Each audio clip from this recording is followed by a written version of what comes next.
अभी जो है सीनियर जूनियर का कोई सिस्टम नहीं रह गया। यहाँ पर जब आप अपने घर में किसी और को जगह देंगे तो ऑफ कोर्स फिर जगह कम तो पड़ जाती है ना। स्पिरिट ही नहीं कि एक दूसरे को माने, हम लोग एक दूसरे को मानते ही नहीं हैं। यहाँ पर बहुत सारी लड़कियाँ ऐसी हैं जो कि शौक से इस इंडस्ट्री में नहीं आती और शौक से काम नहीं करती। जो फनकार होते हैं वो एक दूसरे को एक्सेप्ट ही नहीं कर रहे होते, कहते हैं कौन इनू कौन जानता है, इनू कौन पूछता है। और जो मोस्ट सीनियर होते हैं उनको कहते हैं लो जी हुने दा तो टाइम चला गया। इनकी कोई एक पक्की लॉबी नहीं है, ये ज़रूरत के तहत एक दूसरे को इस्तेमाल करते हैं ना। जब हम लोग मुंह पे मिलते हैं तो ऐसे मिलते हैं क्या हाल चाल है, ठीक हो, बहुत याद किया, मिला नहीं यहाँ का। लेकिन इस सब को मिल के हम सब ने खुद ही ख़राब किया। और जिन लोगों के अंदर इंसानियत नहीं है तो उनके साथ काम नहीं करना चाहिए। लेकिन हर बंदा सिर्फ अपना पेट भरता है और खामोश रहता है। यूरोप में सब कंट्रीज़ में जाके किया है, स्वीडन, नॉर्वे, डेनमार्क, ऑस्ट्रिया। और बहुत सारे लोग हमारी इंडस्ट्री के ऐसे हैं कि इस गंदगी में रहते हुए, जिसे आप लोग गंदगी समझते हैं ना, इसमें रहते हुए भी अल्लाह पाक उन्हें अपने घर बुला लेता है। कोई बात तो होगी।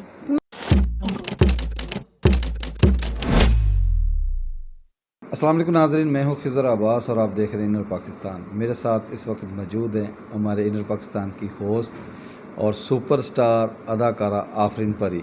उनसे गुफ्तगू करेंगे कि 2007 से जो उन्होंने शोबिज़ की दुनिया का सफ़र शुरू किया है, कैसा रहा, किन किन मराहिल से गुजरना पड़ा और इनमें किन मुश्किलात का सामना करना पड़ा। अस्सलाम वालेकुम जी। वालेकुम अस्सलाम। कैसे हैं आफरीन? अल्हम्दुलिल्लाह, आप सुनाइए, ठीक है।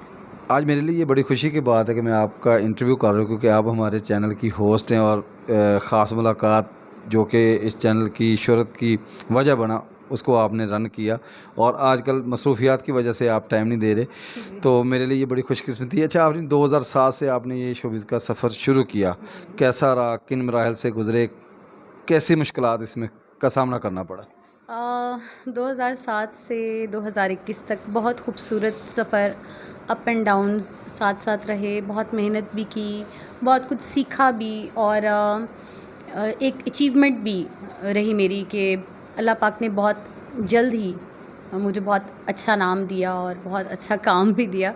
लोगों ने सराहा मेरी परफॉर्मेंसेस को और पसंद किया। मैं उनकी बहुत शुक्रगुज़ार हूँ और बहुत कुछ सीखने को मिला। आपको पता है कि कोई भी शोबा हो लाइफ का, थिएटर ही नहीं, बहुत सारे जो शोबे हैं हमारे, किसी में जब बंदा नया आता है तो उसे बहुत सारी प्रॉब्लम्स फेस करनी पड़ती हैं, बहुत सारी चीज़ें देखनी पड़ती हैं और बहुत मेहनत करनी पड़ती है। और किसी भी चीज़ में कोई भी शख्स मेहनत करे तो वो जिनसे अपना एम जो है वो अचीव कर लेता है। तो अल्हम्दुलिल्लाह मैंने भी अपना एम अचीव किया।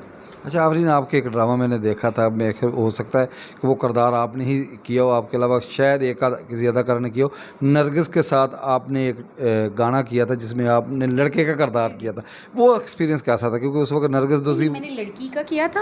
अच्छा, और आपने लड़की की? मैडम ने, हाँ जी, मैडम लड़का बनी थी और वो बहुत अच्छा गाना था और बड़ा अच्छा रिस्पांस मिला हमें पब्लिक का। और वो मैडम की ही सोच थी, उनका आइडिया था जिस पर मैंने परफॉर्मेंस की। उन्होंने मुझे इनवाइट किया था उस सॉन्ग के लिए कि आप मेरे साथ करें, वो सॉन्ग उनका था।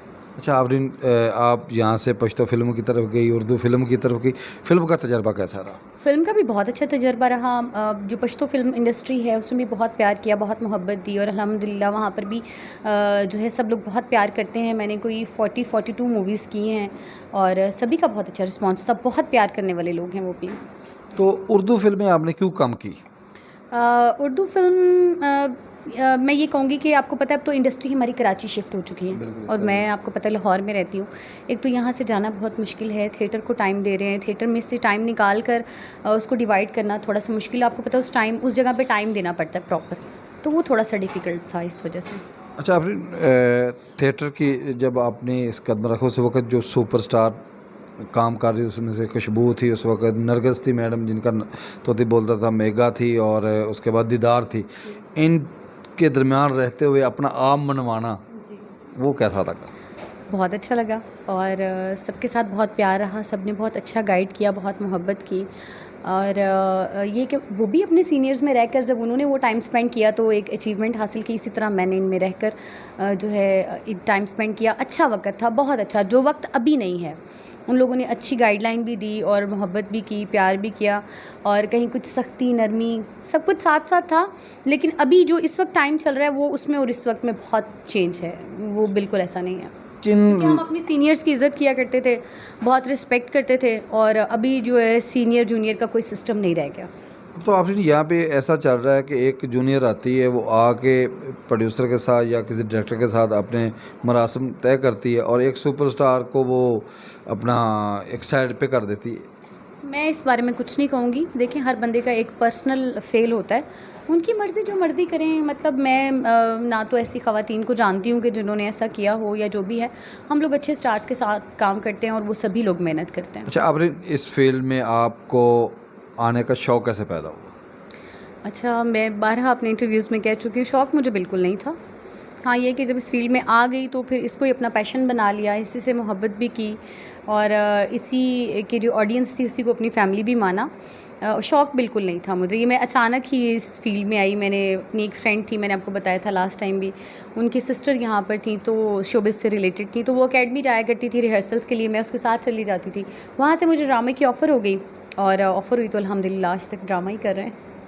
अच्छा, आपने ये फ़िल्म पश्तो और उर्दू फ़िल्म में क्या फ़र्क है? उसमें ये है कि पश्तो ऑडियंस पश्तो कम्युनिटी है, पठान कम्युनिटी है, वो अपनी ही लैंग्वेज को प्रेफरेंस करते हैं ज़्यादा। उन्हें उर्दू तो सभी को आती है, मोस्टली लोगों को उर्दू आती है, हम लोगों को मोस्टली पश्तो नहीं आती, बहुत सारे लोगों को। तो फिर वो किस तरह एडजस्ट करते हैं? डबिंग होती है, मतलब कि हम लोग उर्दू में ही डायलॉग्स बोलते हैं, उसके ऊपर डबिंग होती है। वहाँ पर हमारी सीनियर जो सी आर्टिस्ट हैं वो हम लोगों की वॉइस पे डब करती हैं और फिर ये पश्तो मूवी बनती है। और पश्तो में और इसमें यही डिफरेंस है कि वो अपनी, और वो कामयाब भी सिर्फ इसलिए हैं कि वो अपनी फ़िल्म के अलावा किसी फ़िल्म को प्रेफरेंस नहीं देते। वहाँ पे इंडियन मूवी नहीं लगती, वहाँ पर इंग्लिश मूवी नहीं लगती, वहाँ उर्दू मूवी नहीं लगती, वहाँ पंजाबी मूवी नहीं लगती, उनकी अपनी ही ज़ुबान की मूवी लगती है। इसलिए उनकी इंडस्ट्री भी जो सी है वो ठीक है। यहाँ पर जब आप अपने घर में किसी और को जगह देंगे तो ऑफ कोर्स फिर जगह कम तो पड़ जाती है ना। अच्छा, आपने किन कंट्री में जाके आपने ड्रामा किया? जी, मैंने ओवरसीज़ मतलब यूरोप में सब कंट्रीज़ में जाके किया है, Sweden, Norway, Denmark, Austria, Belgium. फिर उसके अलावा मैंने लंदन किया है, इसके अलावा पाकिस्तान किया है, दुबई। अभी ड्रामा नहीं किया, लेकिन ये कि ऑफ़र्स काफ़ी हुई हैं तो इंशाल्लाह जाऊँगी। आफरीन जी, अगर आपको इंडियन फ़िल्म की ऑफ़र हो तो आप करेंगी? नहीं, उसकी वजह? बीइंग अ पाकिस्तानी, जो सलूक वो हमारी कश्मीरी अवाम के साथ करते हैं, मैं बिल्कुल नहीं इनकी फ़िल्म करूँगी, नेवर एवर। जिन लोगों के अंदर इंसानियत नहीं है तो उनके साथ काम नहीं करना चाहिए। आप इतने बड़े लेवल पर काम करते हैं, आप इतने मतलब कि ह्यूज लेवल होने के बावजूद इंसानियत के लिए और हक सच के लिए अगर आवाज़ नहीं उठा सकते ना, तो फिर ऐसे लोगों के साथ काम नहीं करना चाहिए, चाहे वो इस चीज़ में इन्वॉल्व हों या ना हो। हक और सच पर बोलना चाहिए। ये लोग खामोश रहते हैं। इनकी इतनी बिग इंडस्ट्री है, जितनी इंडस्ट्री हमारी भी नहीं है, इनकी इतनी बिग इंडस्ट्री है, इतने हैवी लेवल पर फैली हुई है, इतने सारे लोग हैं।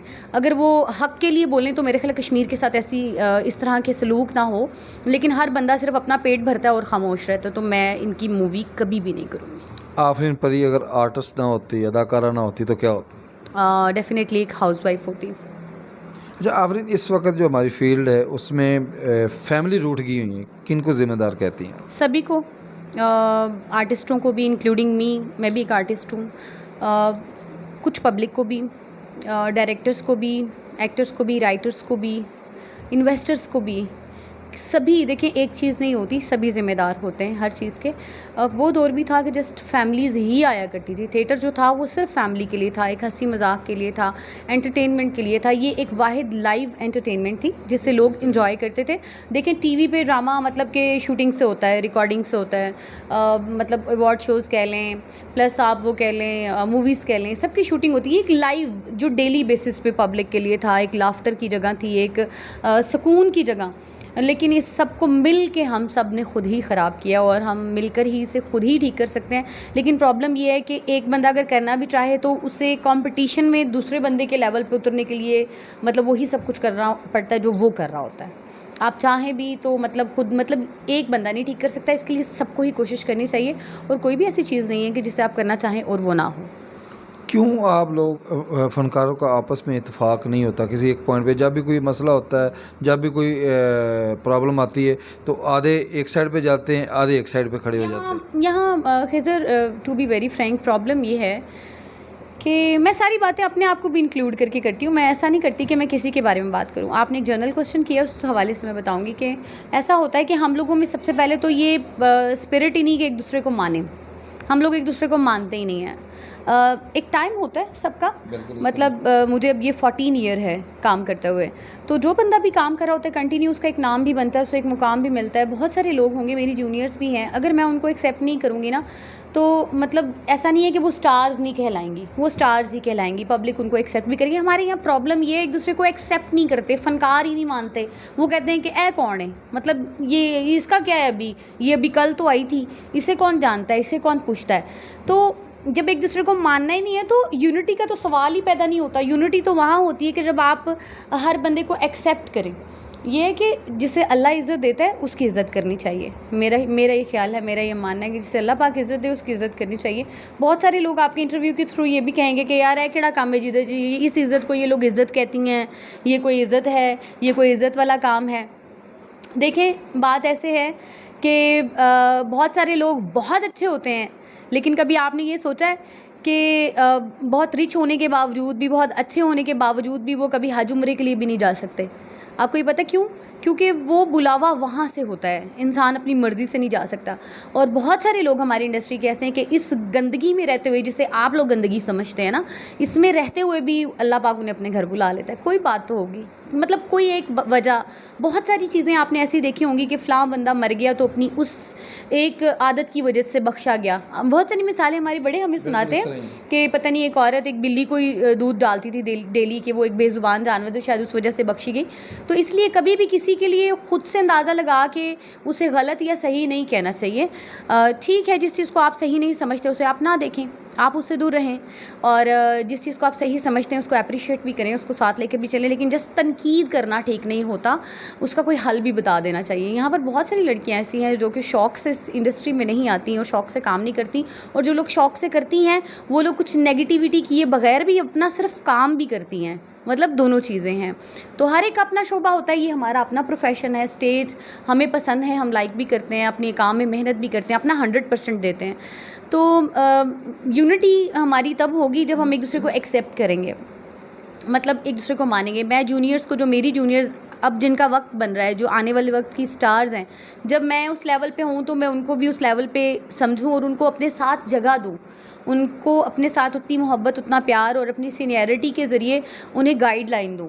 ठीक है, और मैं जिनकी जूनियर हूँ, मेरी सीनियर्स को चाहिए कि वो मुझसे मोहब्बत करें, मुझसे प्यार करें और मुझे जगह दें, और हम लोग साथ मिलकर चलें, तो यूनिटी भी होगी। और उस यूनिटी के ज़रिए ये है कि हम कोई भी इशू होगा ना, व्हाटएवर कोई भी हो, उस पे इकट्ठे खड़े भी हो सकते हैं, अपना जो सा है अपनी बात भी रख सकते हैं और मनवा भी सकते हैं। लेकिन बहुत मुश्किल है। इसी तरह जेंट्स भी, खाली लेडीज़ नहीं, जेंट्स में भी ये प्रॉब्लम होती है। जो फनकार होते हैं वो एक दूसरे को एक्सेप्ट ही नहीं कर रहे होते, कहते हैं कौन है, इनू कौन जानता है, इनू कौन पूछता है, इन तो कोई वेखण ही नहीं आता। और जो मोस्ट सीनियर होते हैं उनको कहते हैं लो जी हुणे दा तो टाइम चला गया। दोनों चीज़ें हैं, दोनों चीज़ों को देखना चाहिए। क्या आप समझती हैं, आपकी नज़र में, कि यहाँ पे भी थिएटर में भी एक लॉबी सिस्टम चल रहा है जिस वजह से फेवरेटिज्म जिसको हम कहते हैं? नहीं, लॉबीज़म मीन्स किस तरह का? कि ग्रुप बंदी है कि यही ग्रुप है, ये इस थिएटर में रहेगा, इससे बाहर नहीं जाएगा, ये इस थिएटर में रहेगा। मैं आपको बताती हूँ, यहाँ पर कहने की हद तक ग्रुप बंदी होती है, लेकिन अंदर से थिएटर इंडस्ट्री जितना मैं जानती हूँ कि ये ग्रुप बंदी तभी तक, अब मैं हूँ ना, अगर मैं कुछ लोगों के अगेंस्ट हूँ या कोई मेरे अगेंस्ट है ना, जब हम लोग मुंह पे मिलते हैं तो ऐसे मिलते, क्या हाल चाल है, ठीक हो, बहुत याद किया, मिला नहीं, हाँ कब कहाँ थी, इतनी देर इतना अर्सा रब्ता नहीं किया, मतलब वो जस्ट मुंह पे होता है। फिर जब वहाँ बंदा काम कर रहा होता है तो वहाँ की लॉबी बन जाती है। यहाँ से मूव करेंगे तो कहीं इनकी कोई एक पक्की लॉबी नहीं है, ये ज़रूरत के तहत एक दूसरे को इस्तेमाल करते हैं सभी। अच्छा, अब मैं सबकी, मतलब अपनी भी बात कर रही हूँ, सबकी अपनी भी बात कर रही हूँ, मैं ओवरऑल बात कर रही हूँ। अच्छा, एक तंजीम भी बनी थी आप लोगों की, वो सिर्फ कागज़ों की हद तक रही, एक दो फनकारों की हुई, उसके बाद क्यों नहीं कामयाब हो जाती हैं आप लोगों की तंजीमें? वो वजह ये है कि हम लोग टाइम देना पड़ता, आपको पता है कोई भी चीज़ है ना उसको टाइम देना पड़ता है। अगर हमने गवर्नमेंट से कोई चीज़ मनवानी है या अपनी कोई अगर कुछ गलत हो रहा है हमारे साथ, तो वो चीज़ उनके सामने रखनी है या उसके ऊपर लेकर अपनी टीम को लेकर एक यूनिटी दिखानी कि यार हम सब लोग मौजूद हैं, ये इस तरह ना करें, ये सब उसके लिए सबका होना ज़रूरी है। यहाँ पर सब लोग बहुत बिजी हैं और ये डे टाइमिंग के काम होते हैं। होते हैं, मतलब सुबह 9 बजे 10 बजे, और जब सुबह सोएंगे 7 8 9 10 बजे तो फिर उठेगा कौन और आएगा कौन। इसलिए चंद एक लोग हैं जिनका इंतखाब किया गया इस तंजीम में, तो वो लोग उठते भी हैं और वो लोग टाइम भी, जब भी हमें कोई मुश्किल आई कोई प्रॉब्लम आई, वो लोग कोशिश करते हैं इकट्ठे होने की, एक दूसरे के साथ जाने की। शाहिद खान साहब हैं, कैसर सनाउल्ला है, सखी सरवर भट्ट साहब हैं, यूसुफ साहब हैं हमारे, और डिफरेंट प्रोड्यूसर्स हैं, अर्शद चौधरी साहब हैं, मलिक तारिक साहब हैं। ये लोग जब मिलते हैं तो ये लोग जो काम करने होते हैं वो करते हैं। जी, तो नाज़रीन आपने आफरीन की बातें सुनी। मैं उम्मीद करता हूँ कि आपको ये बातें पसंद आएगी। इनके साथ एक नशिस्त और रखेंगे और थिएटर की मज़ीद मालूमात आप तक पहुँचाएँगे। उस प्रोग्राम तक के लिए मुझे इजाज़त दें। अल्लाह हाफ़िज़।